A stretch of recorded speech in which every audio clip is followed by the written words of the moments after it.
What's up guys, Formula News here and welcome to part 2 of the 7 creative ideas F1 should implement in 2020. So let's start with number 5. Number 5. Run an esports championship alongside the real thing.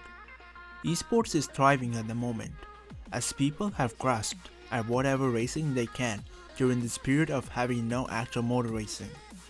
Over the past few weeks, there have been F1, IndyCar, and NASCAR events featuring races from each series, while there's a host of other events. Admittedly, I'm still not 100% on the esports hype train. It's like international cricket, and that already feels like overkill given the volume of events taking place. But it's impossible to deny the incredible reach it has beyond your casual racing fan. Lando Norris's Twitch numbers in recent weeks have been record-breaking, and that's just when he has sat down in a gaming rig at his house. There's potential for esports to be huge, and instead of treating it like it's a separate entity to the F1 World Championship and an event that takes place at a different time and in a different venue, F1 should just incorporate it into a weekend as if it were a feeder series like Formula 2 or 3. As with the livery idea outlined in part 1, the different possibilities here are endless. For example, McLaren has a gaming rig in their hospitality center, and Norris spends a fair amount of time on it between his usual commitments, so why not have an F1 guest entrant at each event? Anyways, let's get on with number 6, which is make use of the extra day.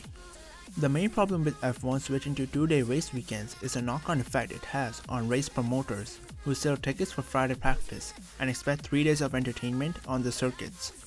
One option to plug the gap would be Formula 1's support series. Perhaps Formula 2's weekend could run Friday to Saturday, but to really bring in the crowds, F1 could up the entertainment and star power with a team principals race.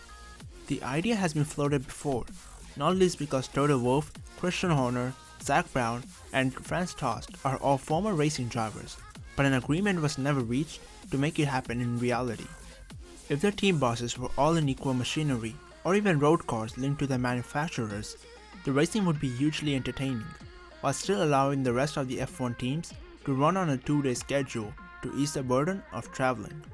Their team bosses would have to turn up a day early, but teams will already be set up at the circuit by Friday if they plan to start the official race weekend on Saturday, so it shouldn't be a major burden. Practice, qualifying, and the race could all be run in a single day.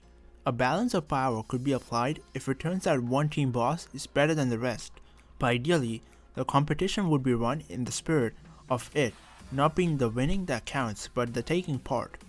A separate championship could be formed if their team bosses and the races would almost certainly become a major talking point in the build-up to each weekend. Number 7. Capitalize on the mixed-up calendar. If F1 could manage to cobble a season together, it could be revolutionary.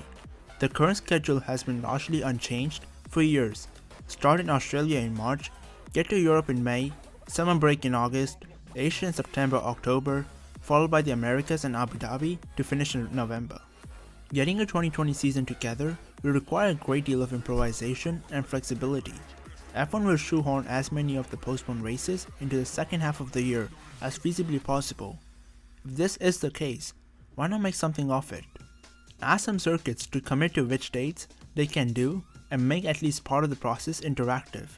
Imagine Lewis Hamilton and Sebastian Vettel locked in a championship fight, and one of them drawing the order of the next 5 before the Abu Dhabi finale out of a hat. It keeps things different and means F1 would lean into the improvised nature of the upcoming race season.